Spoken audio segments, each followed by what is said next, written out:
দর্শক, বিএনপির গুলশান কার্যালয়ে আছেন আমাদের সহকর্মী মাহিরা ইসলাম, তিনি যুক্ত হচ্ছেন এই মুহূর্তে আমাদের সঙ্গে। মাহিলা, আপনি তো সেখানে আছেন, বিএনপি চেয়ারম্যানের আজকের কর্মসূচি নিয়ে বিস্তারিত জানাবেন এবং কি অবস্থা দেখছেন এখন সেখানকার।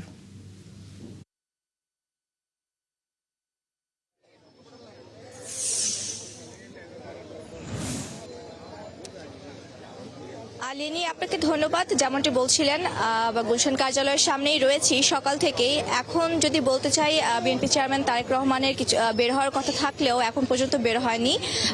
যদি একটু দেখাই যে বিকেল হওয়ার সাথে সাথে এখানে নেতাকর্মীদের ভিড় কিছুটা বেড়ে গেছে।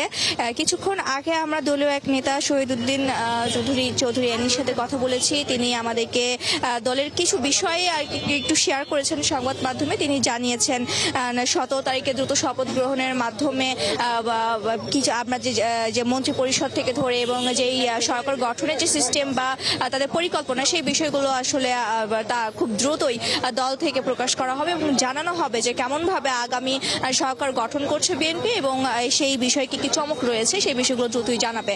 এবং এখানে সাংবাদিকের একটি প্রশ্নে তিনি জানিয়েছেন যে একই দল একই ব্যক্তি দলীয় প্রধান এবং সরকার প্রধানের বিষয়টিও তিনি বলেছেন যে সেই বিষয়েও শপথ গ্রহণের আগেই সেটি বিষয়ে একটি সিদ্ধান্ত, সুনির্দিষ্ট একটি সিদ্ধান্ত জানাবে, যদিও খুব বেশি সমস্যা হবে না এই বিষয়ে বলে তিনি আশা ব্যক্ত করেছেন।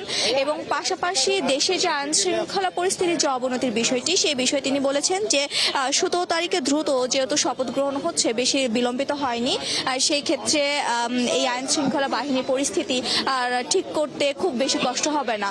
আমরা এখানে যদি দুই একজন নেতার সাথে একটু কথা বলি, যারা এখানে এসেছেন বিকেলবেলা ঘুরতে, কেন এখানে এসেছেন এবং নেতার কাছে কি প্রত্যাশা করতে এসেছেন? বিসমিল্লাহির রহমানির রহিম। তো আগামী কালকের মধ্যে শপথ গ্রহণ করবে, কালকের মধ্যে শপথ গ্রহণ করবে ইনশাল্লাহ।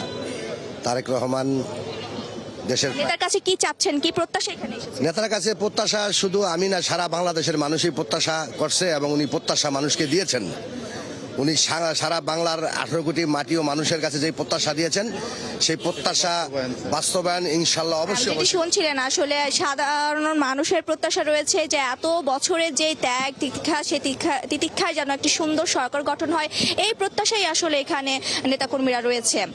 লিনিয়া, এই হচ্ছে গুলশান কার্যালয়ের সামনে থেকে আমার কাছে সবশেষ পরিস্থিতি।